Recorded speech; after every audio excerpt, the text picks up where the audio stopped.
Шановні Dear colleagues, we continue our working day, and now the floor is given to the Ministry of Defense of Ukraine spokesman on ATO-related issues, Colonel Oleksandr Motuzyanyk. Good afternoon, everyone. Now the information about the events in the ATO area during the last 24 hours. In the Lugansk area, military actions were in all parts except Stanично-Lugansk region. The occupants violated ceasefire in Zolote. For the first time, starting from disengagement of Ukrainian and militant forces. The main military actions were in Popasnyansky region, Zvanovka, Oleksandrivka, and Troitsky. Ukrainian forces were forced to return fire.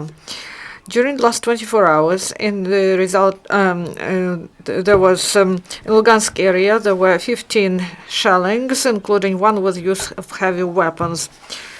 In Donetsk area, the main hotspot is Avdiivka production area. The militants deploying the positions and heavy weapons in Yasenovata repeatedly shelled Ukrainian positions, and the militants repeatedly violated ceasefire in Gorlovsky perimeter, Zaytsevo, Mayorsk, and Novogorodsk, and at Mayorsk checkpoint civilian was wounded. For the first time for a long time, military actions restarted near Shakhta Butovka and in Svetlodarsk Bulge. It was calm. On the whole, during the last 24 hours in the Donetsk area, there were 14 enemy shellings, including 9 with the use of heavy weapons. In the Mariupol area, the number of enemy shellings increased significantly.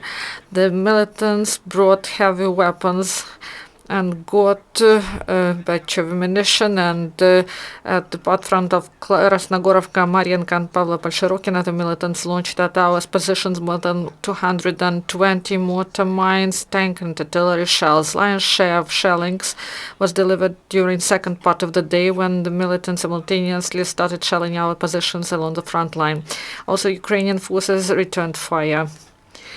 On the whole, during the last 24 hours in the Mariupol area, there were 43 enemy shellings, including 19 with the use of heavy weapons. During the last 24 hours, in the result of the military actions, 1 Ukrainian serviceman was killed and 3 were wounded. We express our condolences to the relatives of the serviceman who was killed. Also, yesterday in the morning in Kiev, on his way to work, Valentin Fedichev, the chief inspector of the Ministry of Defense of Ukraine, died. He was a real combat officer. He hails from Stanично-Lugansk region of Lugansk Oblast, and he courageously fought for his fatherland in the east, and he took part in the battle for Debaltseve, when he was sector deputy commander, and he was in the encircled town till the end, and then he was the deputy head of ATO in the territory of Donetsk and Lugansk Oblast. For courage and professionalism, he was awarded with Bogdan Khmelnytsky third-class order and also the Nidla Galitsky order. We express our condolences to the relatives. Today, Russian side unilaterally delivered access of to the territory of Ukraine the 57th humanitarian convoy. They brought 46 half-empty trucks. In Sumy, SB officers detained person who disseminated information about Russian world. She accepted the proposal to disseminate information that discredit state power of Ukraine and popularize the ideas of separatism. Now the investigation continues. Police officers once again stopped the attempt of sending ammunition from ATO area.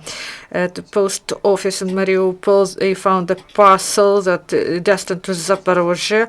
They found 6 cartridges and grenade, gunpowder, drugs, and the confiscate was sent for testing.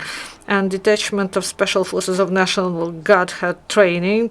The detention of especially dangerous criminals was the topic of training. They deepened their theoretical knowledge and practiced the coordination of actions among the detachments. Thank you. And now this is all information. Do you have questions or comments? Thank you, Colonel. Do you have questions? If there are no questions, this is end of press briefing. Dear colleagues, our next event is at 2 p.m.